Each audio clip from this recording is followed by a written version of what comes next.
to the Super Speedway. Welcome to episode 357 of the Super Speedway podcast, recorded Tuesday, April 15th, 2025. I'm your host, Eric Young, and I am joined, as always, by my co-host, James Cush. James, how's it going this week? Oh, man, Eric, my Sunday. Let me tell you about my Sunday. Can I tell you about my Sunday? Yeah, let's hear it. Oh, my God. I've just been chomping at the bit to talk to you about Sunday. So Saturday, I was busy all over town, running around, and I ran myself out of gas, that typically happens to me on Saturdays. Sunday, I got up, I had the F1 race on. I bet you I watched the last 80 or 90% of the entire race. Wow. So I was locked in on F1 because it was at the perfect time. Switched right over, got ready for NASCAR, watched Bristol, and then as Bristol came to a close, the Masters. Oh, okay. And Eric, I don't think I moved all day. I put my body through just all sorts of torture. Ate terribly, watched sports all day. One of the best sports days of the whole year. What a day. What a day. Nobody, and I know people are upset about Bristol, but you could not ruin my fun on Sunday. I had a great day. How about you? My day wasn't quite like that. I did watch Bristol, and I watched it live, which You is didn't watch the Masters which then, is huh? rare. I did not watch the Masters. No, I was going to say you proved the TikTok I saw wrong today, that there was a person saying that it was a woman. It was all the guys in her life are either obsessed with Bristol on Sunday or obsessed with the Masters, but there's no crossover. She said, Oh, there's plenty of crossover. That's what please. I thought too. I mean, Please. come on. You don't know if she's married or has a boyfriend. You don't know your man Right. that well. Yeah, exactly. Because let me tell you, Masters, I was locked in, man. Rory McIlroy trying to give that thing away. It was beautiful. Oh, what a day. Yeah, I did not watch the Masters. I could care less about the Masters. Couldn't care less is actually the proper way to say it. Couldn't care less about the Masters. Yeah, but you were aware of it. I was aware of it. I was aware it was going on. Okay. All right. I did watch some stuff on the Masters. I watched the thing about the what is it called? The designated player or whatever, the guy that plays with the odd, because every once in a while there's an odd number of players. So they pair this random guy that's like nobody knows who he is with one of them, like the first tee off. And yeah, it's really interesting. Apparently he's like the highest person at the club or whatever, like the highest rated person with the actual club or something gets to do it. But he doesn't keep a scorecard. He's out of the limelight, all that, but he's out there. So Well, I watched. look at you. I saw that. I saw what the hell else? I saw there was there was lots of Masters stuff on. I appreciate the Masters. I just don't. The only thing that I think golf on TV is good for is demonstrating the picture quality of a television set, because I don't think there's anything that quite makes a TV look better than a golf broadcast. I don't know why. Especially Augusta, because Augusta to me is springtime, and I associate Bristol with that as well. Like when Bristol comes around the first time, I start getting excited for warmer weather, which of course we've gotten beautiful weather up here. And then today was just absolute torture again. So yeah, it about blew I away. mean, I can't keep pace with it anymore around here. I will say that I will, even though I'm not a golf fan, even if I suddenly become a golf fan, I will never attend the Masters because they don't allow cell phones. So I can't survive, man. I know you just did a social media detox, which I did. I give you a lot of credit. It lasted, what'd you say, a day and a half? I made it 3 days. It was really funny because you're like, I'm going on a social media detox, and then like the next day you comment on how you're on a social media detox, and then the next day you're like, I'm off my detox. It's like, I did. You hardly had a detox. I know. Well, I started thinking about when I have to start sharing like things for the podcast, and I'm like, I'm gonna have to hop back on. See, you're like me when I say I'm gonna stop drinking Mountain Dew. That's right. Yeah. Same thing. It lasts about 3 days, and then I will say though, I deleted all of the apps from my home screen. I have not brought them back yet. So I am trying to minimize my use. So maybe I am training for the Masters. I don't know. Just for the record, I am making zero effort to detox from social media. None whatsoever. You know what's funny, Eric? You should try it though for one day. I don't even have, like, I could be sleeping. If somebody put a phone in my hand, I would automatically navigate to Facebook and refresh. That's just what I would do. I don't. Yeah. I have a compulsion. So here's the thing that I noticed immediately, because I was wanting to try it. So I'm like, you know what, I'm gonna try it because I was gonna be by myself Saturday. So I was like, I went up north. I was doing some stuff in the woods and running around, and I was like, just having a day. And I'm like, you know what? I don't want to look at this thing. I don't even want to think about this thing. So if I delete everything, I'll be in good shape. And so Thursday afternoon is when I started deleting some stuff. Um, and I noticed that whenever I left the room, like if my kids and I were in a room and I would walk out or I would walk upstairs, all of a sudden I'd pull my phone out and I'd start swiping right to where my apps were. And I'm like, this is bad. This must be what addiction really feels like. Cause I wasn't even thinking about it. And I'm like, oh yeah, they're not there anymore. Eric, I must have done that 15 times. Yeah. I'm like, oh my God, they're not there. Do you have the little dent in your pinky finger that we've all evolved with, but for holding your phone? No, I don't have the dent in my pinky do. finger, probably because of the way I hold the phone. I do have it. Yeah, we're all gonna grow like a sixth appendage on our hands. Yeah. Because of this, but for everybody that tuned in this week, can you tell that the race sucked this week? Yeah.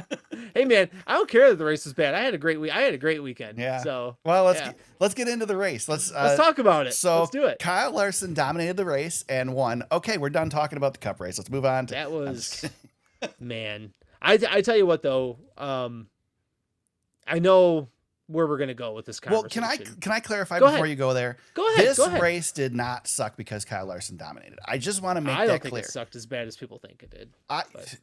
It's the problem. Yeah, it did. Yeah, it did. Sorry, it did. James, one natural caution through the whole race. I understand. That at a short track. That's the problem. If this was Michigan, then I could say, well, but it's Bristol. It's Bristol Motor Speedway. This is a track that used to set records for cautions back in the day. One natural caution all day is not acceptable. But the race did not suck because of Kyle Larson. Kyle Larson didn't make it any better. Well, he was awesome. He was awesome to watch. So, I am with you. I appreciate a good butt whooping. Well, and he was navigating lap traffic, and I mean, well, and the thing is too, James, is like it's not like he was cruising because he about wrecked it with 3 laps to go.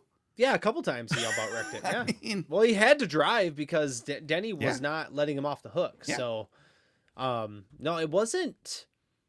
Listen, it's not the Bristol That's the problem. But Bristol, Eric, let me tell you, I'm gonna tell everybody something. I know everybody's complaining about the car, about the tires, about everything. The racetrack hasn't been very good for about 15 years. Oh, 100%. Maybe longer. 100%. We've almost 20 years. Since we've been doing this podcast, we've bitched about more Bristol races than we've And I don't care what car it's been on. It's not been a great racetrack for the last decade 100%. or last 2 decades. 100%. Since they changed the banking of the track, it's been completely different. It's been not good. Not as good. Yep. I don't understand how we can tear up Atlanta and make it a super speedway. We can rent Circuit of the Americas for a weekend. We can do all the stuff that we can revive a racetrack. We can put dirt on Bristol. And we can put dirt on Bristol. We can do all this stuff, but we can't just rip the concrete up here and redo it. Just put it back the way it was. I don't feel like that's that difficult to say, but I know I'm again at this point. It's not my money. Rip the concrete up and Humor Dale that's Jr. What put asphalt down. Yeah, that's right. Blacktop that bad boy. I mean, was everybody disappointed because they all thought they were going to get the tire wear thing, and then Mother Nature said, "Nah." Yep, 100%. But at least now we know what causes it. We know there's a degree. Yeah, there's a weather. Yeah, we know what causes it. We can't replicate it because you can't control the weather, but we at least know why it happened. Yep. Because Saturday it happened. More data. Yeah. Remember last year we had no idea what was going on. Yeah. Nobody knows. We can't figure it out. Who'd have thought you'd had 90-degree weather in April at Bristol? Yeah, 90-degree track. Yeah. With the with the rubber sinking into the track. Right. Yeah. This is the race that snows during. Yeah, we had that. Yeah, Kurt Busch doing snow angels on the front stretch. I mean, I guess to be fair, that was in March back in the day. So it's they moved it back a little bit. They fixed the weather problem a little bit. Yeah. But yeah, we almost needed Kyle Busch to win this race and do his speech again from the first race of the COT. Yeah. Yeah. Just do that. Do that again. So 20.1% on Jeff Gluck's Was It a Good Race poll. Per Steven, go ahead. He was setting that up all weekend too. Yeah, I didn't listen to the teardown at all, so I have no insight on that. But I, You missed based a good on one, your actually. comments, I have an idea. So Steven Stumpf from French is FrenchSwitch.com, right? Is Steven Stumpf? Yep. Darlington and Bristol marked the first time in the Cup Series has seen back-to-back races with 4 or fewer lead changes since 1976 to 1977. So the 76 finale at Ontario Speedway had 4 lead changes, and the 77 season opener at Riverside had 3. Also, per Steven Stumpf, it's the first time since 1978 that the Cup Series has had 3 consecutive races with fewer than 10 lead changes. Just for the record, Martinsville had 9. So We're on a heater. Yeah.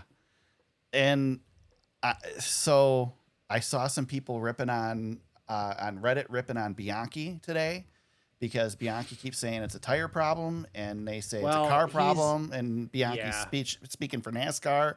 No, he's not. He's not. Listening to the teardown, his stance is, what's the easiest thing to change? Yeah. Is it the car? Is it the track? Or is it the tire? And he's saying, keep working on the tire because that's the most realistic fix. Agree with that or don't. I don't care which way anybody goes on that. But he's not taking up for NASCAR.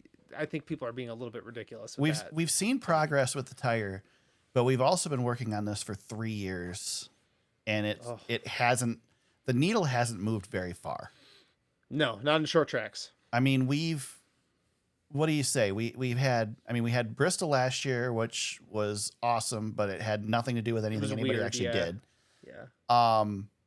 Martinsville last fall was all right, but it's in the playoffs.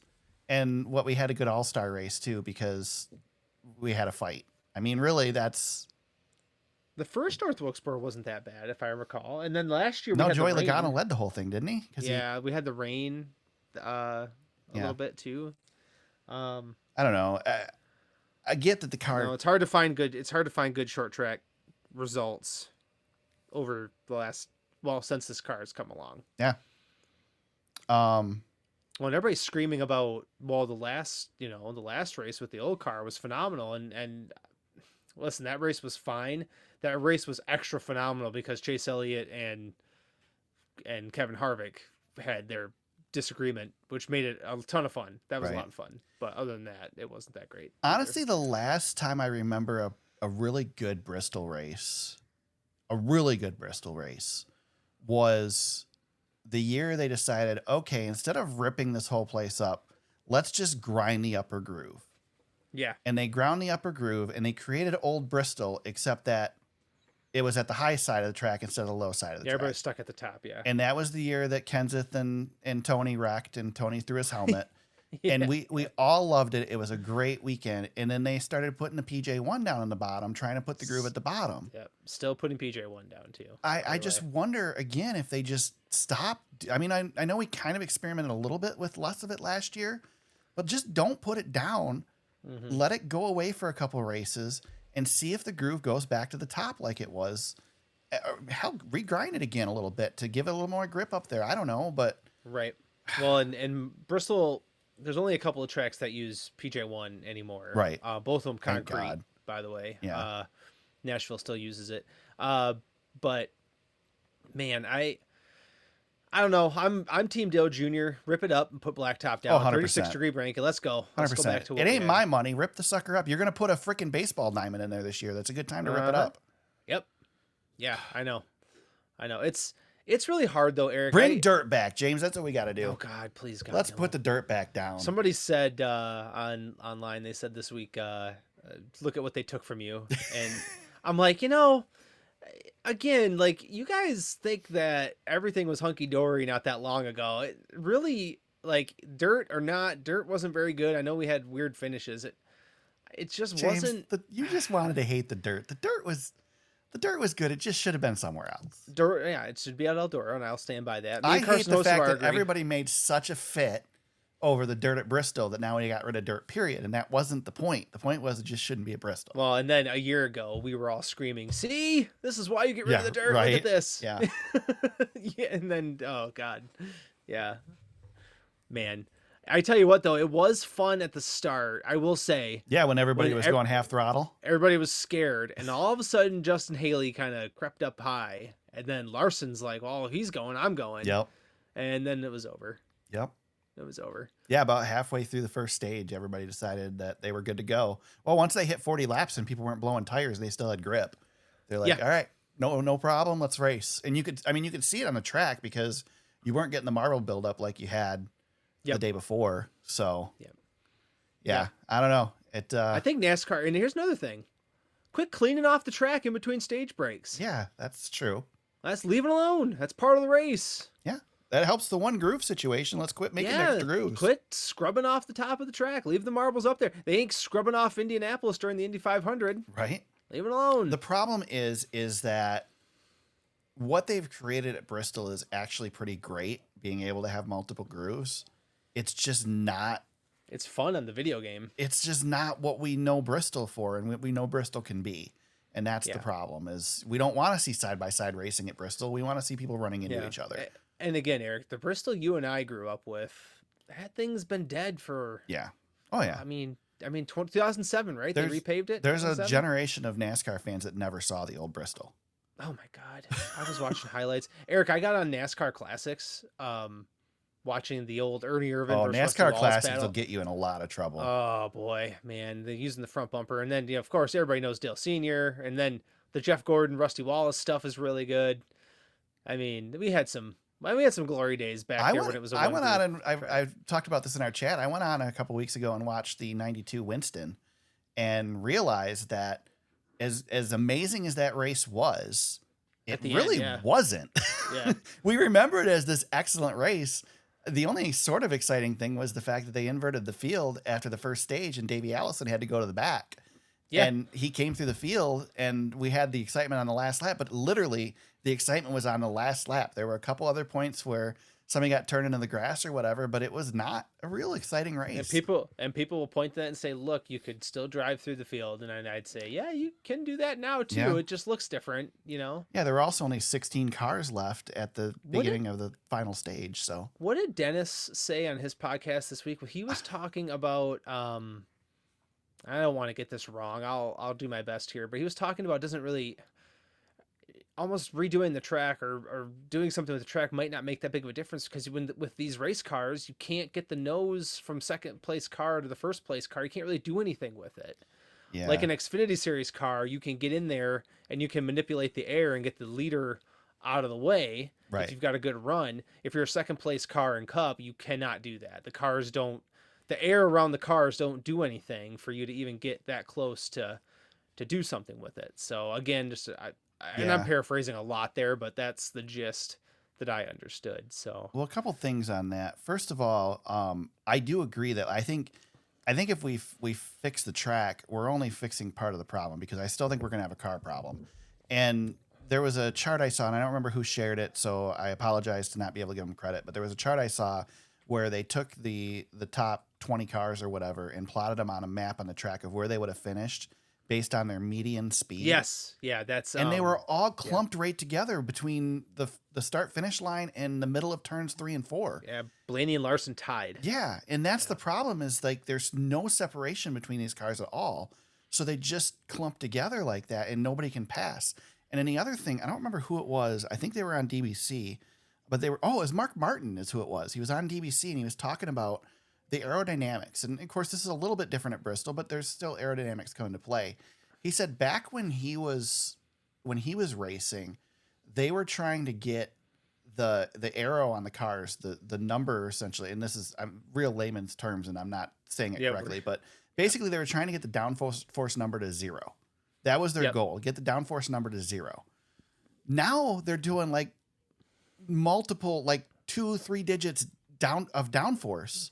Get as much as you can. Yeah, and so you're not, and you see that with the cars. Back in the day, they'd run down the backstretch at a mile and a half, and the front end would be sticking up in the air. Now they're playing into the ground because they're generating so much downforce. It's all pushing them into the track. And so as soon as you get behind somebody, you lose that downforce and you're done. So back in the day, they were sliding around like crazy all the time. Now they're just stuck. They're on rails. Yep. And it's the problem is though, James, is you can't fix that, because even if we went back, technology's taking us too far, man. if we went back to the Gen 4 car, if we brought the Twisted Sister back, the same thing would happen that's happening now, because now everybody knows how to coil bind and how to run soft shocks. And short of going in and handing everybody the shocks they have to use and basically giving them a car that's already set up, right. You can't fix it because we already know what we know. Yeah. Yep. Yeah, you can't go back on technology, unfortunately, once you know what science can do. You know what I mean? Yeah. So 411 laps led by Kyle Larson in this race. Man. Both stages, wins the race.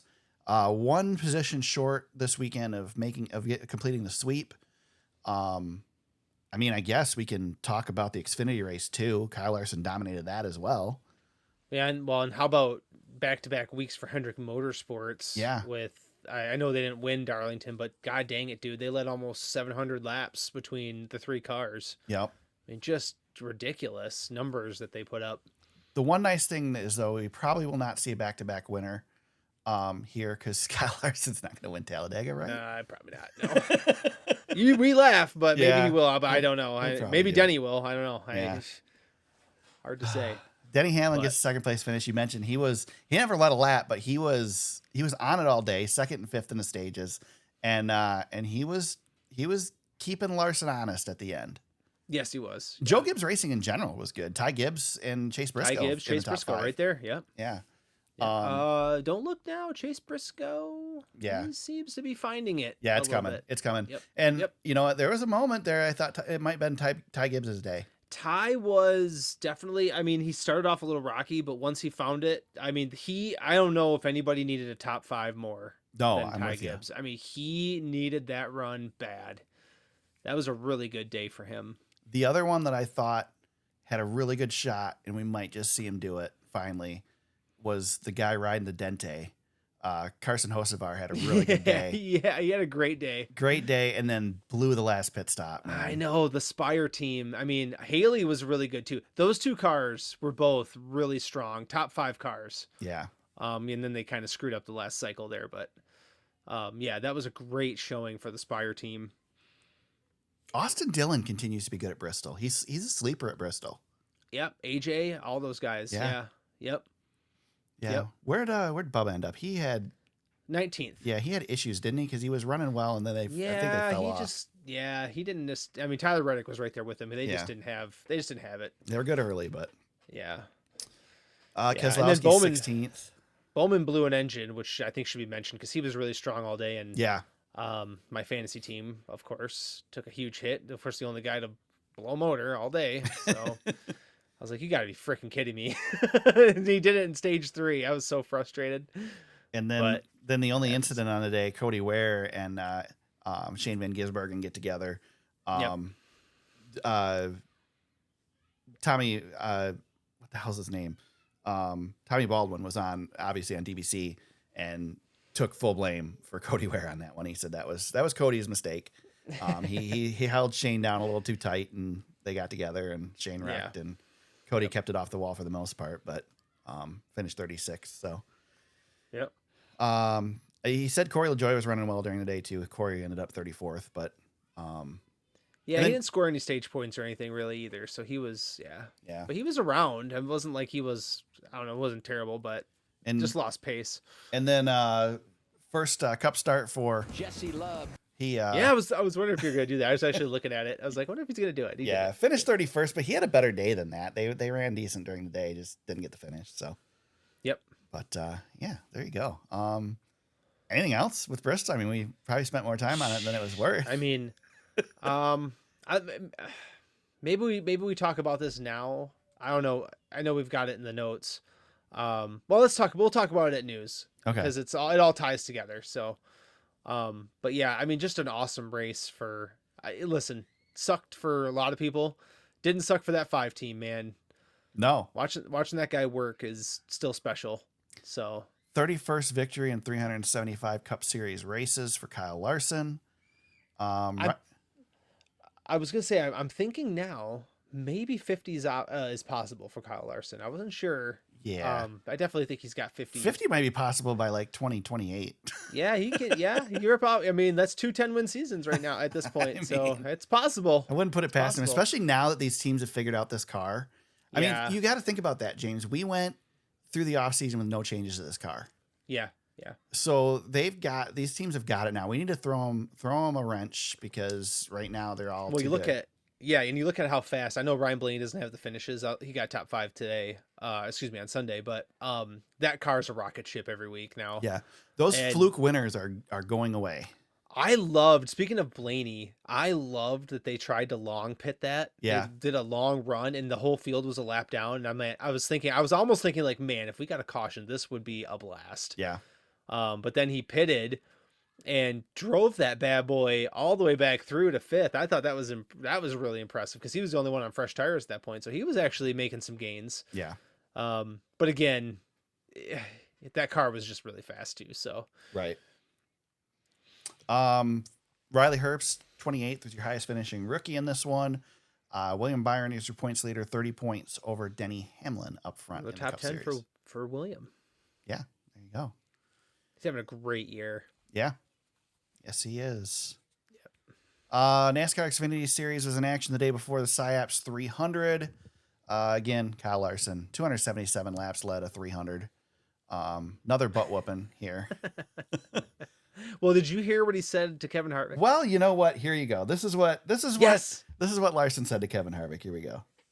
In Xfinity, I do get motivated, and this is going to come across like very cocky, but I want to embarrass them, honestly. Like, you know, I want to embarrass NASCAR a little bit because they just don't let Cup guys run anymore. And the kids, like, they probably think they're in a good spot and like they don't know where the bar is really at. So I like to go run those Xfinity races and just get 10-second leads to let them realize that they've got a lot of room to improve. And I think that's only better for our sport. You know, when those young guys can compete with Cup guys, they're better suited for the Cup Series once they get there. Yes, I want to smash the field when I run Xfinity. I love that. That's motivating for me for sure. Now, God, I love that quote. The thing is I feel like he's going to be taken out of context on this. Yeah. He's not saying he just wants to destroy these guys and make them feel bad. He's saying that they don't get enough competition in the Xfinity Series and they come up to the Cup Series and thinking they're going to compete and they don't have any reps against these guys. Yep. And he's not wrong. Yep. Right. You know, 100%. Yep. And we see that with these guys that come up that light the world on fire in the Xfinity Series and come up in the Cup Series and takes 3 years for him to win. Yeah. Yeah. It's almost like, kind of like my argument, like where back in the day where Kyle Busch was kind of stat padding a little bit because he was so much better than those guys, but he would go down there and just beat the living hell out of the Truck Series and the Xfinity Series. And think of how amazing it was when you beat Kyle Busch. You know? Yes. And he took a lot of pride in it. And, you know, a lot of talent got taken to the Cup Series because of it. Yep. I remember very fondly, a great example of this was Eric Jones at a very young age went toe to toe with Kyle Busch in the Xfinity Series and beat him down. Yep. And I thought, holy crap, that was an amazing run. Chase Briscoe did the same thing, toe to toe with Kyle Busch at Darlington. Yep. One of the great Xfinity Series races of all time. Yeah. And it's like, yeah, those really mean a lot more when you beat a champ. Yeah, the best definitely. of the best. I can't say it any better. Yeah, I love that quote, man. It was good. You know, it certainly does come across cocky on a weekend. You dominated the weekend, but I mean, first of all, if you're gonna be cocky, do it in the way Kyle Larson's doing it. I mean, right. It's like Jimmy Johnson being cocky back in the day. Like, come on. I mean, he's backing it up. So let him be cocky. Yeah. But yeah, I mean, it's true. And again, you see it because, you know, you used to see guys, Tony Stewart, Jeff Gordon, these guys come up and run in the Cup Series and win in the first season. And you don't see that as much anymore because you've got guys who A, aren't getting the competition in the Xfinity Series, and B, they come up to a Cup Series where they don't get any practice, and the learning curve is huge. Look at Chase Elliott. Took him a long time. Look at Ty Gibbs. Still taking him a long time to get the job done. Yep, for sure. I mean, look at guys like Harrison Burton. They've had to go back. Yeah. down here in Nemechek. They got to go back. That's right. I Yeah. mean, Matt Benedetto came up and went back. Yep. Harrison Burton was setting the world on fire in the Xfinity Series. We're like, there's no reason for him to be there anymore. Came in the Cup Series and stunk. Oh. Yeah. Yeah. So, Yep. Rest of the field here, Carson Kvapil with a nice second place finish. The junior motorsports cars were, the only cars they had anything for. Kyle Larson, really. Yeah. Justin Allgaier third, Sammy Smith fourth. Good run for all those guys. Brandon Jones backs up his win with a fifth place finish. Justin Allgaier ran over somebody pretty egregiously, and I cannot remember for the life of me who it was. I can't remember. I think it was. I don't know who it was. Darn it. I cannot remember who it was. He cut somebody off pretty bad. And there was a Twitter spat. I want to say it might have been. Well, let me look at the cautions. Hold on. Maybe I don't know. I can't remember. I cannot remember who it was for the life of me. That's okay. We can move on. It's not that important. Well, while you're doing that, the Sheldon Creed Brendan Poole accident. Oh my God! Yeah. Holy hell! Now, to be fair, these cars do have plastic bodies on them now, so they come apart a little bit more than what the old car would. But that ripped the rear end out of that car. Well, the tire was gone on the right side. It literally, you could, when the slow-mo replay, you could see the whole rear end getting ripped out of it. It was peeled it like a sardine can. I thought he was flipping, man. I mean, the tire went He hit him underneath that hard. car. He'd have flipped. I know. That was an incredible hit. Big hit. Yep, big hit. And I mean, nothing anybody could do. You watch that replay and how quick you come upon stuff so quick at Bristol. I mean, it's a 15-second lap, guys. If you spin halfway around the track from somebody, you got 7 seconds to stop. Yeah. And these cars don't stop quick. No. Nope. Haven't forever either. Yeah. That wasn't really an arc brake situation. No. That was a Bristol wreck. That was just a Bristol wreck. Yep. When you're turned sideways in the middle of the track, you are hunkered down waiting to get hit because it's going to happen. That was an old school Bristol wreck. Yeah. Yep. So, what else? Anything else with this one? 16th career victory in the Xfinity Series for Kyle Larson. That's higher than I thought. Yeah. I mean, 118 starts. Yep. So, pretty good record. Yeah. Carson Kvapil, your highest finishing rookie with a second place finish. Allgaier, 2 points leader, 83 points over Sam Mayer. Kvapil's car looked really good too. The High Rock car. Yeah, it did. Yeah, that was a good looking car. Like had the orange on it. Yeah, it was a nice looking race car. Yep. The High Rock cars are always good. Oh yeah, Dale Jr.'s car is always good. Yeah, anything with Dale Jr. involved in the design is going to be good. JR Motorsports nails it pretty much all the time. Yeah, they do. Yep. Weather Guard truck race at Bristol kicked us off on Friday night. Chandler Smith gets the win, 127 laps led in this one. Another pretty dominating performance. Rajah Caruth led 85 and ended up in 9th place. Kyle Larson did not dominate this race. Right there, though. He didn't even lead a lap, but he finished second. Oh, man. He wanted it so bad. One freaking position away from the sweep. That just shows you how hard it is to do what Kyle Busch did. Dude, he as close as anybody has gotten to getting the sweep, and he missed it by 0.934 seconds. Yep, and he missed it at Homestead by a bump and run on a restart. Yep. And I was like, he won. I texted you this. The dude won 4 of 6 races, is extremely disappointed. Yeah. that he couldn't get the job. And he won the cup races. Yeah. So, yeah. To be fair, try again. The fact that he almost won this race is a testament to Kyle Larson because he really wasn't the guy on this day. Yeah. I mean, I would say probably Corey Haim more so. Corey was up there. He finished 3rd, obviously.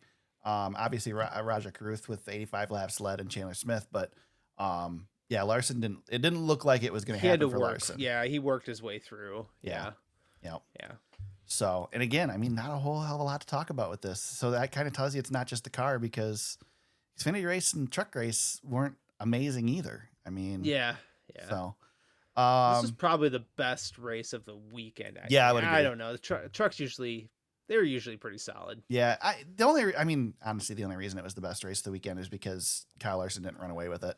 Because Kyle really stunk up the Xfinity race. He did. That race would have been a lot better without him out front. So. Yeah. We had a couple of good cautions too, like a couple of actual like accidents early on. We had a couple and then late, kind of set up that final restart, that final stretch. Yep. But yeah, Larson just didn't have any. Didn't have enough. Chandler Smith, kind of been talking about him kind of since last year when he got bumped back down. Yeah. Like his talent is definitely above, like above the like the bar here for the Right. Truck Series. That race kind of showed you kind of how I feel about his talent. Yeah. And I think you agree with me that he's a really solid driver and should be getting he needs to get his butt back up Yeah. to the Xfinity Series soon. His resume is too good to be in the Truck Series. I don't think it's ready for Cup Series, but it's definitely No, too good not for quite. the Xfinity No. for the Truck Series. Yeah.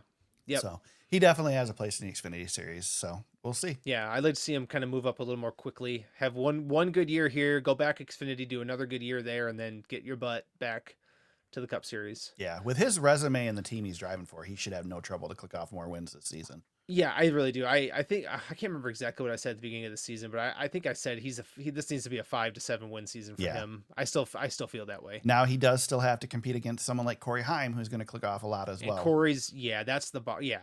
Yep. And obviously the Spire trucks look good. So, he's kind of in the third best equipment, but I think probably the best driver in the series in my opinion. It's hard to say. Corey, I really think highly of Corey Heim though. I do too. I think they're close. Yeah. And I think they're kind of in similar situations in that these are two guys that have a better resume than I think what their options are right now. Yeah, I think so too. And I think another part of it too is Chandler Smith was in that Toyota camp for a long time, and Corey Heim's kind of like replaced him. Yeah. In a way. So there's a little bit of a kind of a natural rivalry there, which I think is really fun. If those guys can kind of come back up together. Yeah. Maybe that's, that'll be good for the Cup Series in about 5 years or so. If those guys can kind of stick together and battle it out. I always look, I when I think of the lower series, one of the things that I always kind of look out for and I like to reminisce on is, man, when Matt Kenseth and Dale Jr. would go at it in the old Busch Series days, and that just transcended into Cup and had like this natural rivalry to it. Right. I'd love to see something like that come along. We really haven't had that in a while. Something that kind of stuck, It's funny how many people would rank Dale Jr. above Matt Kenseth. Oh, Matt was so good, dude. Kenseth won the Rookie of the Year over Dale Jr. He won a championship. I mean, won the Cup championship, yeah. But remember, Dale Jr. was beating him in the Busch Series. Yeah. With winning back-to-back titles, and Matt was not in the best equipment. Yeah, but Matt was. I remember not having sponsorship until he won at Rockingham, and then Lycos came on the car. And I always thought it was funny he drove that Chevy for so long, and then Jack Roush was kind of overseeing him. Yeah. Like, he's still gonna drive a Chevy, but he's mine. Yeah. He's gonna be my driver. Yeah, those are interesting. Yeah. Those are interesting times back then. I loved those days, man. Yeah. Yeah. I'd love to go back and live it again. Just oh god, yeah. We didn't know how good we had it. I'm not going to be one of those people that's like things suck now and everything was great back then, but we didn't realize how good it was either. So we had diverse racetracks that it was. I mean, it was just fun. We don't have to reminisce on all of it, but man, yeah, the Busch Series and the Truck Series really had an identity back then. Hey man, we're going back. Don't have going back to Rockingham this weekend. Yeah, I'm looking forward to it. Yeah, me too. Really yep. We'll talk about it. 6 victory and 68 Craftsman Truck Series starts for Chandler Smith. First victory and 6th top 10 finish in 2025. Gio Ruggiero was the highest finishing rookie in 10th place. Corey Heim is your points leader, 18 points over Chandler Smith in the Truck Series. Go. Got a few things to discuss this week in the news. We'll kick things off with sad news. Obviously, it's been played out a lot this weekend, and there's been a lot of discussion over it. But just wanted to acknowledge Jon Edwards passing away with Hendrick Motorsports. Sad to see. It didn't click for me immediately who Jon Edwards was when I saw the announcement, and then I realized that I participated in the thing that Jeff Gluck did for media in the off season. And Jon Edwards was on there, and he was freaking great. He was so good on there. And if you weren't a part of it, Jeff did share it on his social media. So go check that out. It was a great talk and a lot of encouragement to get people in the journalism industry to go to the NASCAR or the team side of things and the PR side. The PR side. Yeah. But yeah, I mean, obviously very well loved in the sport. Tons of people, acknowledging it this weekend and offering the condolences. And I mean, a great weekend for Kyle Larson to get the win too. I mean, the way they did too. Yeah. Win it for John, right? I mean, that's the NASCAR story, right? I mean, when this sort of thing happens, it's always the team that is suffering that ends up getting the win, right? I mean, Yeah. that's why people say it's scripted, you know? Uh-huh. So, Yeah, I knew John back a long time ago. Back when I was trying to figure out my like career path. yeah. Jon Edwards was somebody I started following on all the socials, Twitter and such, to try to make a connection. And I always kind of looked up to him as far as, you know, I've always had some interest in the PR side. Never went down that road in my career, but it's always something that has intrigued me from the other side of things. You know, Eric, as you know, I worked, you know, kind of with you on the journalism side of things. Right. For a little while, but had always been interested in the PR side, and just kind of naturally kept following John and would see his tweets and all these things that he was up to. And for a long time, obviously was with Jeff Gordon, and remember, you know, how Jeff Gordon kind of closed out his career, and remember seeing a lot of stuff from John at that time. Then he got quiet because he took new role at Hendrick Motorsports.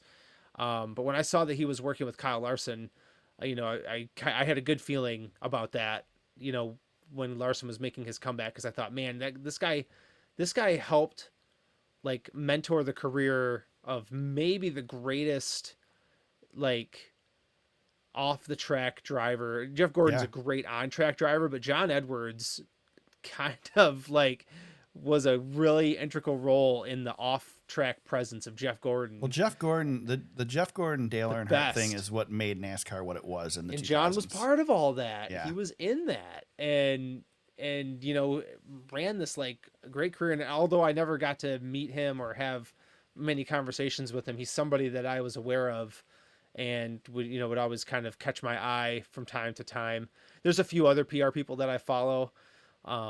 He was obviously one of, I think, probably, I don't know, 8 or 10 that I have kind of in my on my list. And when I saw he passed, it kind of took my breath for a second, because I'm like, really? Like, he was not old. And it, right. you know, I kind of, I don't know. I think also too, like, part of it's like I'm getting older, and so when this stuff happens, it's becoming more common now. Yep. And it's just always kind of a shocker, no matter how, you know, how you're connected to these people. You know, that's the kind of the thing with this sport.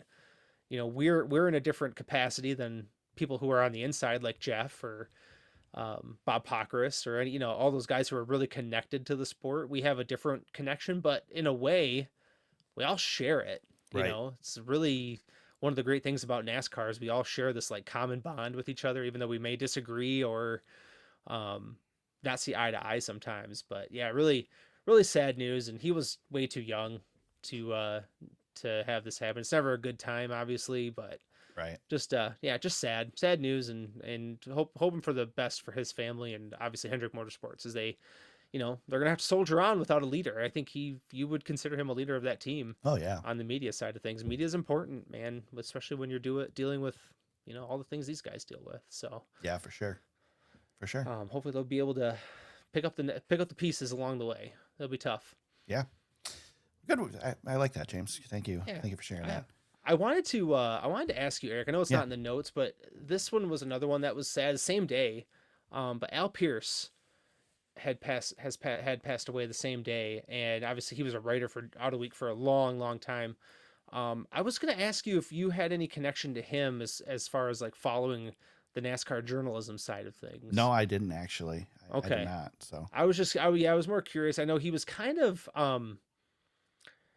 not, again, kind of talking about like Jeff and Bob and the people that we follow, Jordan, all those people who are kind of in NASCAR day to day. Al was a lot older than those guys, was kind of a different generation, but kind of reminded me of like Ed Hinton, you know, remember when he passed? Right. Kind of was in that group. Kind of the old school guys before the current generation of journalism guys that were in there. But I knew of Al. I didn't really know him that well. Obviously didn't read a lot of his stuff, but was curious to more so that if you had. But no, other than like modern day and you know, Jeff Gluck and Nate Ryan and all those guys that mm-hmm. Bob Pockrass, and the guys that are doing it now. I didn't pay a whole lot of attention to the NASCAR media side back then. I mean, David Poole, Steve Wade, Poole those are was the one. ones that really stick But out he to me had as people that I followed. David had the Sirius XM connection because he was one of the first guys on NASCAR radio. Yeah, see, I didn't have that connection because I did not have. Yeah. So he was still a host of the Morning Drive when he passed away. Okay. And he's kind of from this Al Pierce generation too, maybe a little bit younger than Al. But yeah, that was that group. There was a lot of really good writers in that era. David Newton, I don't know if you remember David Newton. Mm-mm. Those were the guys I started to read back then. Al never really cracked that list, but because I think I'm just too young. See, I was a NASCAR Scene subscriber. So we got NASCAR Scene and NASCAR Illustrated for a long time. And but I didn't really pay attention to bylines back then. I would read the stuff, but I didn't pay attention to the bylines. And then the internet came along and all that was over with. Yeah, it changed. Yeah, we were you and I are kind of in the in between. Yeah. Where things really changed pretty quickly. I became a J-ski guy, you know. Yeah, the media landscape really changed. Yeah. So Al's kind of a throwback, one of the old school. But I remember Ed Hinton a lot. I mean, when he passed, it kind of made me sad because I hadn't thought about him in a while. But I used to read his stuff all the time because he was on ESPN. Okay. And back then, when Ed was still writing, you couldn't find a whole heck of a lot online. Right. It wasn't as robust as it is now. So you'd just grab any morsel of content you could find, and Ed was always writing something. And he was big, around the Earnhardt era, basically. But yeah, I don't know. It's just sad to see. Obviously, this is part of life, right? So, but I wanted to bring up Al in anyway, in case anybody had, maybe didn't know who he was. Just a quick reference. But he's got some books out there. Jeff and Jordan talked about he had authored a lot of books. I might go see if I can't scrounge up one or two and just kind of see what he has to say. I don't know. It'd be kind of cool. Yeah, the internet and technology has ruined me, and I can't freaking read books anymore. I cannot sit there and concentrate. Yeah. Part of the problem probably is the fact that I read books on my iPad, and so I'm reading the book, and it's like, oh, notification. Let me see what, and then I'm out of the book. So. Man, you really are Apple pilled. I am, man, dude. I am so stuck in the ecosystem. Oh, I can't get out. I cannot get out of the Apple ecosystem. Maybe you do need it. You should try the weekend detox. I really would. I would more so like to know, like as a case study, how you would handle it. To be honest, I don't think I'd make it. You would sign on to do the podcast, and you'd be like, "Where's Eric at?" And you'd call Kay, and she'd be like, "He's still laying in the fetal position in the corner of the bedroom, like he has not." You sound like a smoker who's been like jonesing for the next lung dart. I think it's worse, man. That's so funny. Probably should take up smoking to get rid of the internet addiction. Yeah. Maybe your anxiety level might drop a little bit. Probably. Too, Well, it certainly would if I stayed off Facebook. That's for sure. Yeah. It is hard to like not be in touch with the news, though. I think that's the way you and I are ingrained. Though, well, see, I use it as an excuse that I'm a journalist. I have to be in touch with what's going on. Yeah. So that's my excuse to not disconnect. Mm-hmm. So yeah, exactly. Because I like being the first to know. That's one of the things. Yeah. Well, if I don't know what's going on, like, and I go into work on Monday and I don't know what's going on nationally, like, I'm not doing my job. So right. Yeah. See. Yeah. But I do get vacation every now and then, so I could do it then. But nah. Yeah, you could. You could try. Nah. Shoot, I just got a new car that has CarPlay in the dash. I don't even have to get off, disconnect when I'm in the car. Yeah. Jeff Gluck signing off for the week. He's not even going to take. He's not even going to pay attention to Rockingham. Yeah, you know who's going to? Bianchi. Jordan, yeah, he'll be there on the ground. Bianchi be working his butt off. Bianchi doesn't take vacations. That's the way it Bianchi doesn't. He grinds, baby. That's the way I am. I when I take a vacation from my day job, I go work a different job. So yeah, exactly. So, yeah. Speaking of somebody making the rounds, James, going to something that's not necessarily their job. Ben Kennedy made a little visit this week. He did. Took a vacation out to South LA, Southern California, to the Long Beach for the Grand Prix for IndyCar. A lot of Jeff Gluck tried to downplay it pretty quick. I am going to die on this hill, James, and I am going to do a little dance when I am correct on this because nobody seems to think it's going to happen. But I think Long Beach is going to be a NASCAR destination in the next couple of years.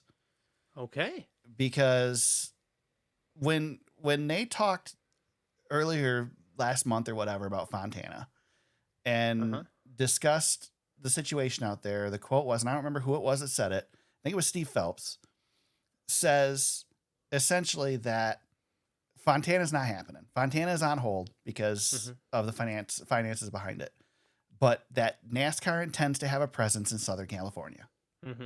Where else? We did the Coliseum. That died off. Irwindale's gone. Yeah, we're not building Fontana. Irwindale's gone.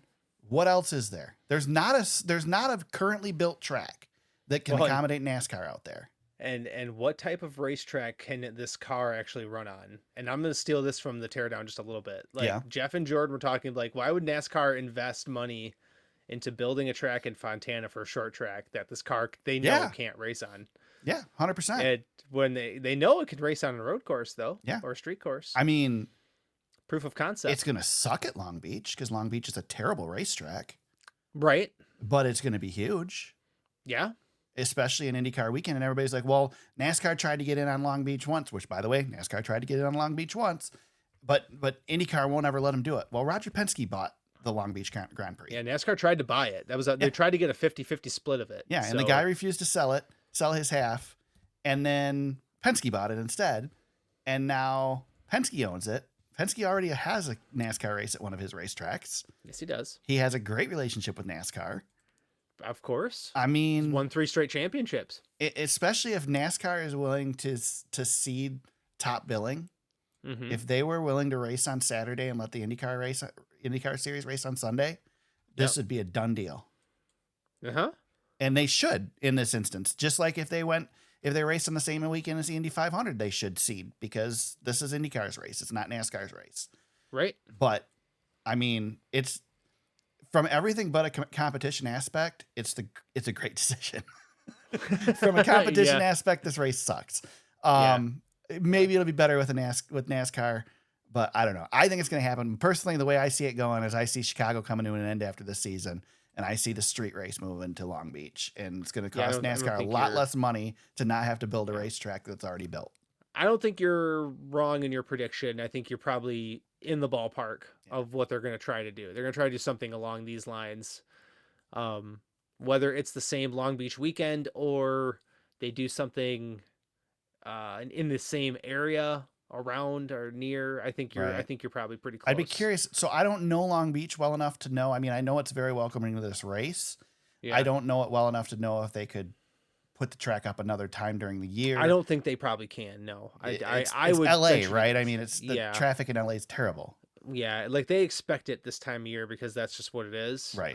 It's been going on so long that I just don't know if you can, like, for the economy's sake, around the track, I don't know if you can continue to close things around, you know. And maybe I'm well wishing because I want them to leave the Chicago street course because I want Chicagoland back, but whatever. Yeah. Speaking of NASCAR rumors, there was another one too that I think it's Iceman or whatever on YouTube for NASCAR put out there that there's a rumor going around too that there's another NASCAR track that's going to get the super speedway treatment, the Atlanta treatment. It's the Kansas thing. The Kansas is the track that everybody's talking about, but apparently Mike Ford spoke up and said it is not a NASCAR owned track. There is no plans for this at a NASCAR owned track. Hint. That's gotta mean Texas, right? That would be my guess. Because I don't think you'd touch Vegas, and I don't think you'd touch Charlotte. I just listened to the Jimmy Johnson and Marty Smith podcast, Never Settle, and Jimmy, without hinting at it, kind of hinted that if there was one track you could change in the sport, what track would it be? And immediately said Texas. You know why they can't do Charlotte or no, you gotta leave Charlotte alone. The thing that everybody's overlooking, the reason they can't do Charlotte or Las Vegas, first of all, they already did this to Las Vegas. If you remember correctly, Las Vegas was a wider track with less banking. Yeah. They pushed the apron in, made it higher banked, and made it, got rid of what we had there before. And somehow survived one of the nastiest tragedies in racing history. No freaking kidding. After that whole debacle. Yeah. With Dan Walden. But you can't. The problem is that these tracks aren't going to change. You can't tear the walls down and start over. You have to build it within the walls that are already there. Right. So the way you do that is you make the track skinnier and you push the apron in closer, and that increases the banking. That's what they did to Atlanta. That's why Atlanta is so much skinnier than it used to be. Right. There's no room to do that at Vegas. There's no room to do that at Charlotte. Charlotte's as wide as Atlanta is now. Right. But you know what track is really super wide and has plenty of room to do this? Texas. Texas. Yep. There's tons of room in Texas. That turn 1 and 2, that's how they made it banked as low as they did. They made it super wide. Well, you think people are complaining about the racing at Bristol? Let me tell you the history of Texas. Not great. Right? Especially since they changed it. Oof. That track has been a disaster since they built it. They should have never. I mean, well, The first race there almost didn't happen. Well, I know. And then when they did race, they all wadded up. Yeah. Immediately. They were behind schedule, and because of rain, and the track wasn't even fully built when they There was they went there the first time. There's an image out there of Mark Martin testing his I was car just at going to Texas, say that with and no there's catch fence. walls. There's no wall. Yeah. Yeah. Yeah. It's wild. Yeah. Crazy. Absolutely Yeah. crazy. Well, we got off track there. Yeah, we did. That was good though. That was good. I like those ones. You're going to be excited about the next topic. I know. Well, this is my checkered flag, so let's just do it. Well, Let's go just do ahead. it. Then take it. If it's your checker flag, go for it. Eric. Oh. So, in the conclusion of my Sunday, after watching the Masters and everything else, Tony frickin' Stewart gets his first NHRA win. Yeah. What do you think of that? I mean, You know who my goat is. I Go ahead. don't watch NHRA, but that's freaking awesome. I know. It's I don't watch impressive. too much of it either. I mean, you want me to give you all they do is drive a straight line. I mean, they hammer down straight I lines. know. Yes. Those guys are insane. Don't It's insane Don't let what me they take do. anything away from them. They're nuts. Tony's nuts. His interview afterwards was pretty, like, he was emotional about Yeah. it. And I think part of it's because he's going 400 miles an hour down the. Yeah, I'd be emotional too. Yeah. Well, he, Eric, he had the kid there in Victory Lane. I mean, come on, that's awesome. Oh yeah, it's his first one with Dom. Yeah. Yeah. Oh man, that was a moment. I've been waiting for him to get it done. Like I always check in on what's Smoke up to. You know, I check in every week. You know, if I know he's racing, I think he's got races coming up in Charlotte. Well, let me just say, and this might be where you're going, Go ahead. but if you go to tonystewart.com /career highlights, Oh, I've got the list right in front of me. this I'm ready. page, it takes me 5 seconds to scroll quickly to the bottom of it.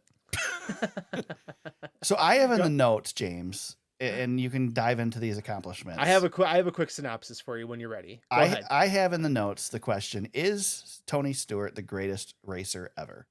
So let me hear some accomplishments. Give me some. All right. Give me the cliff notes. Are you ready? Yeah. Here's every discipline that Tony Stewart has won in. Ready? Including now. Also, Should we just short it up by just everything he's raced? I'll keep well anything he's put wheels on. I'll do it quick. NASCAR Cup, NASCAR Xfinity, NASCAR Truck. He has got wins in all three series. He's won in ARCA. He has won in IndyCar, including a championship. He has won in sprint cars, obviously. He's won in midgets. He's won Silver Crown. He's also won IROC with a championship. He won SRX and included a championship. And he's now won NHRA Top Fuel, and he has an NHRA Top Alcohol win in both different divisions. He has wins in all of them. And he also has won he has won on every racetrack on the Las Vegas property, which includes the drag strip, the dirt track, and the big oval. Didn't they used to have a motocross track out there? Maybe they did. Yeah, we have to get him on two wheels and see how he does.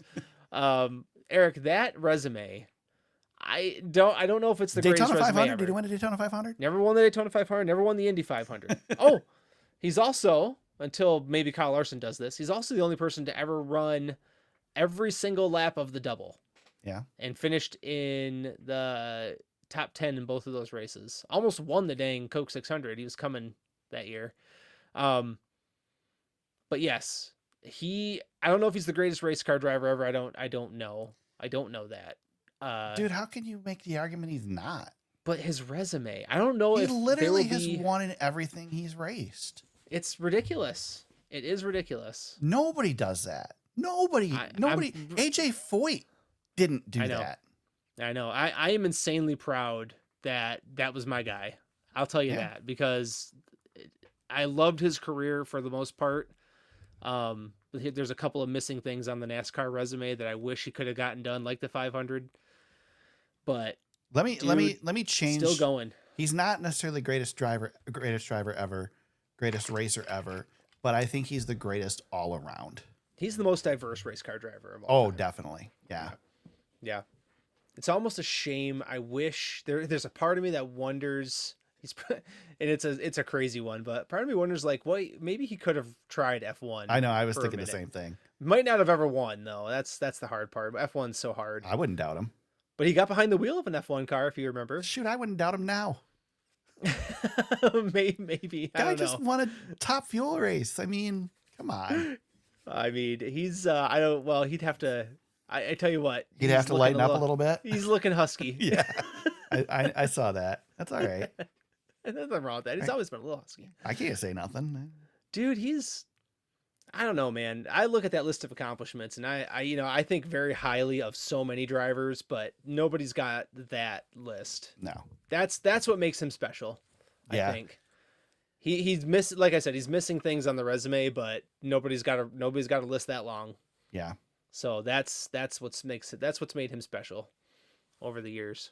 Yeah. So I got nothing cool, to add, man. Dude's impressive. I mean, very cool. He's fearless. I mean, still. Yeah. I don't know. I don't think fearless is the word. I think insane is the word. Maybe anybody that drives the top fuel is insane. They're nutty. Well, like he says he thinks Matt Hagen's insane because he races something with the engine in front of him going that fast. He said, I put the engine behind me. So it's true. Maybe he's a little smarter. Maybe than insane. Maybe. I don't know. I've watched John Force, man, and he's been through it a few times. You're basically riding a rocket ship on the ground. It's crazy watching those things go. Like the only thing reaction time can do for you is the start. You're not saving anything. I mean, you're just, once you hit the gas, you're along for the ride. Yeah, you're just hanging on. Just point it and go, man. Yeah, have you heard him talking about? I know he's been on the media tour because he won. But have you heard him talk about what it's like to drive one of those? I heard him talk about just drag racing in general. But that was, I think, before he got in the top fuel car. Yeah. So he said it's almost like you can't see because you go so fast. I can imagine. Starts to like blur all around you. Yeah. No, I can imagine because I've gone fast and stuff, and I felt that sensation, and I'm not doing 100 miles an hour. Shoot, man, you rode with Richard Childress in a car. That's as scary as it gets. That's more scary than what Tony Stewart does. Probably, yeah. I was on the right side of the car too. I'd hit the wall first. Oh my God. And I was craned in the backseat of a Camaro. Like there was no hope for me. I'd have been crushed. On the latest episode, again, I'll reference Never Settle again. The latest episode, Never Settle, Marty told the story that I rehashed to you about Jimmy Johnson almost crashing him in a streetcar at Indianapolis. And Jimmy said, he goes, oh yeah, that was a common thing with the NASCAR teams. They would go testing and they'd all have these rental cars. And he said, if it would rain, all the cup teams would take their rented cars on the track to check for wet spots. And Jimmy said it would turn into a race with all the cup teams out there. And he's like Days of Thunder. He's like, all these rental cars are on the racetrack flying around.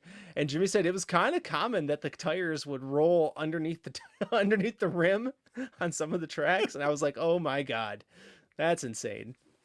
But that was a great episode. Never Said. I highly recommend it. It was basically Jimmy telling stories, which was fun. So anyway, another divergence from where we were, but I had to tell that.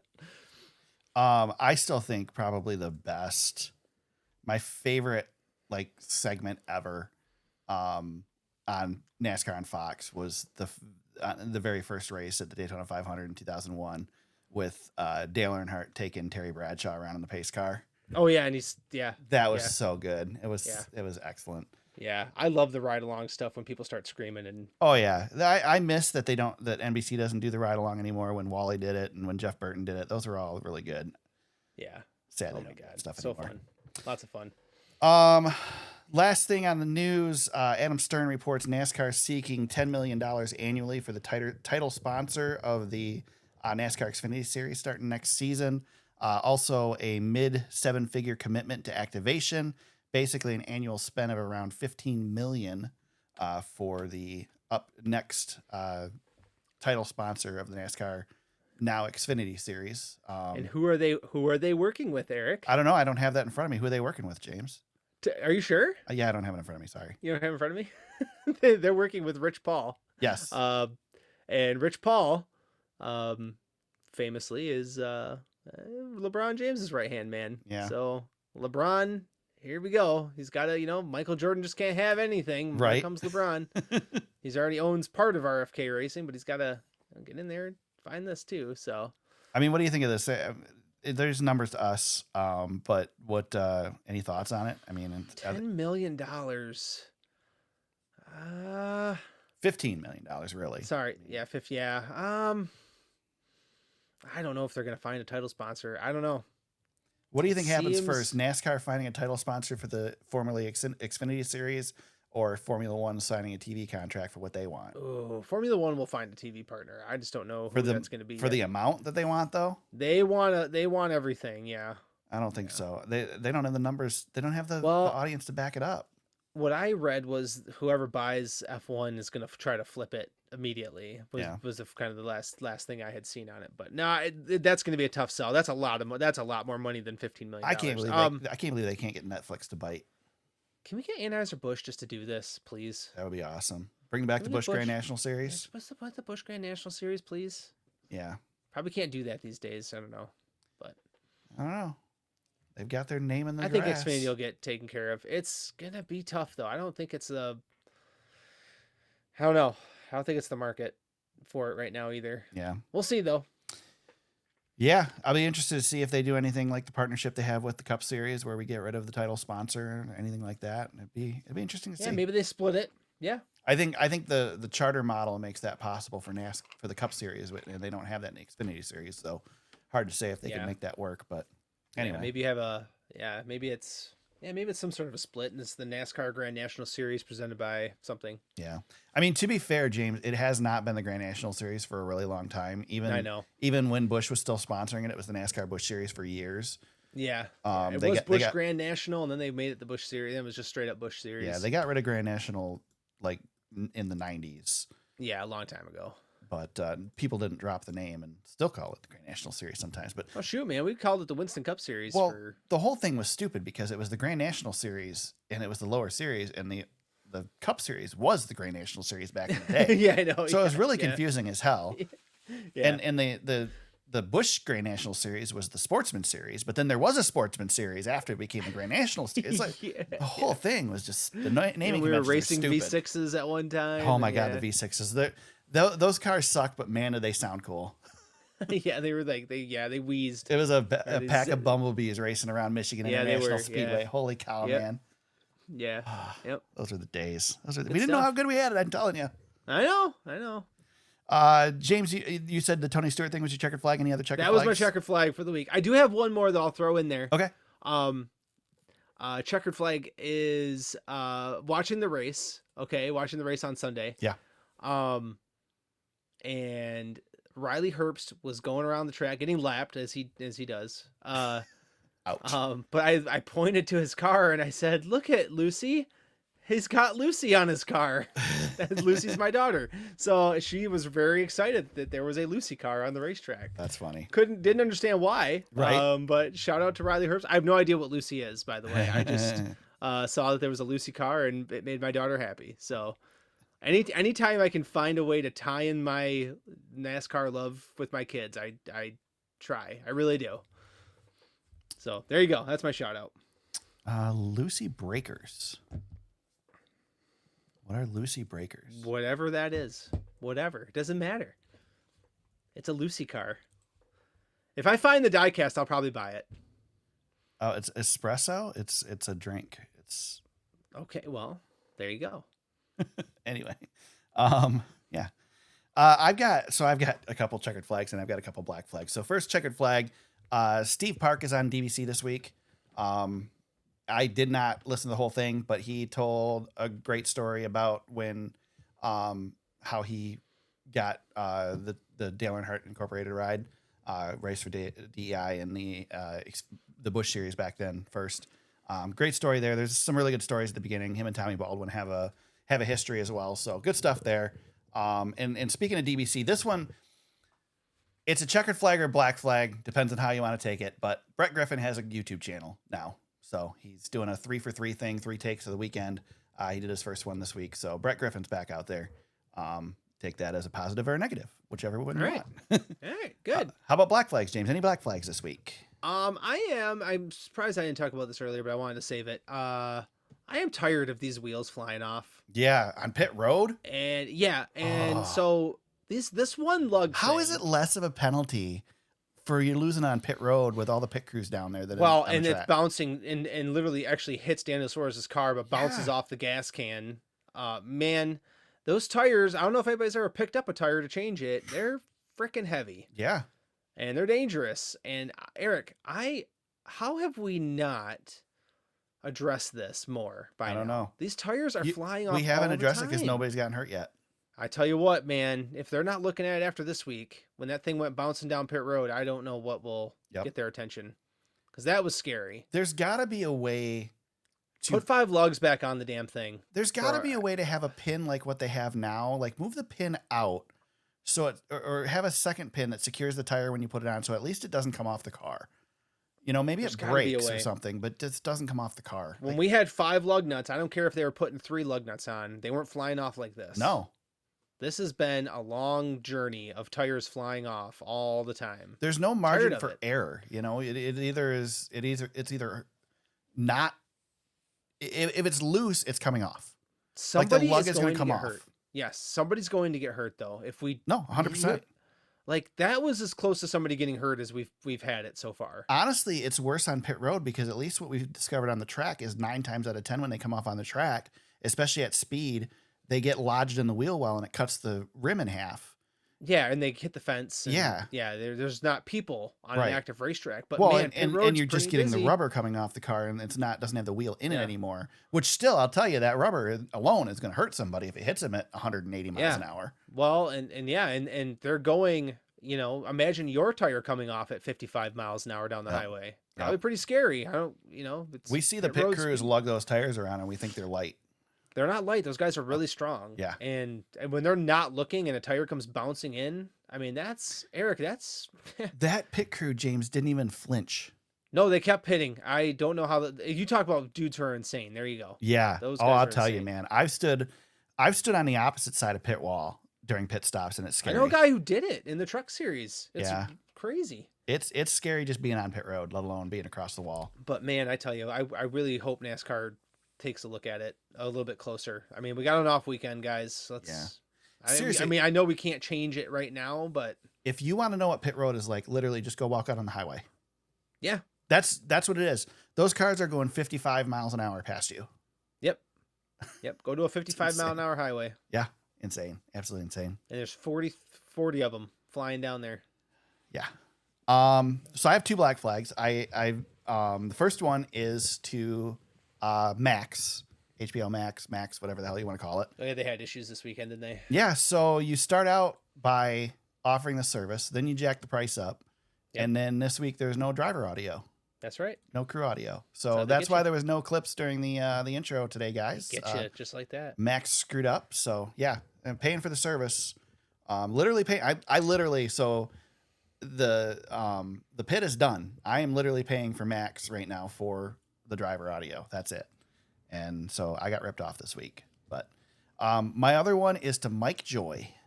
Oh no. Yes. Mike Joy upset me this weekend. The GOAT. Yeah. So here's why Mike Joy upset me. Oh boy. This weekend they were all big on their whole NASCAR. You watch NASCAR, the Cup Series on Fox Sports 1, and then when you're done, you can flip over to Fox to watch the whatever the hell is stupid, the Long Beach Grand Prix, right? Yeah. So I'm like, okay, I'm gonna watch it, and I'm like, so they must be starting one after the other. Oh no, the Long Beach Grand Prix already started when the Cup Series is over. So I'm like, okay, sweet, terrible. I got it. Terrible views, by the way. Yeah, I got it delayed. I can switch over and I can just start watching from the beginning and whatever. So right as they're about to go off the air, Mike Joy says, now you guys can switch over to the Long Beach Grand Prix. So-and-so is your leader as of... I'm like, are you freaking serious? So now there's no reason for me to watch the race up to this point. No wonder the numbers sucked. There was no reason to go back because we already all knew who was leading the race. That pisses me off when those guys do that stuff. And it's Eric, one thing if if you you're just going to watched everything live, you wouldn't have to worry about it. You It's- need like several TVs. right. It's one thing if they do it to like a rival network or something. I can almost see it like, yeah, you're going to stick it to him, but he's doing it to his own freaking network. Don't tell me about the other races. Just like I don't want you to tell me on Sunday who won the Xfinity race on Saturday during the broadcast because maybe I haven't watched that yet. Yeah. But that at least I can understand. But you don't. I don't know. It irritated me. It irritated me a lot. I did switch over and watch the start of the Long Beach Grand Prix and then shut it off. I don't know who won the race. I couldn't tell you. That race is terrible. It just is. It's not good. Yep. Sorry. Well, there you go. Look at that. Yeah. We're gonna preview a couple race weekends this weekend, James, because we're gonna take next week off with the Cup Series. But we're heading to Rockingham this weekend for the NASCAR Xfinity Series and the Truck Series. NASCAR Xfinity Series in action on. We'll start with the Truck Series. NASCAR Truck Series in action on Friday, 5 p.m. Fox Sports 1. It is the Black's Tire 200.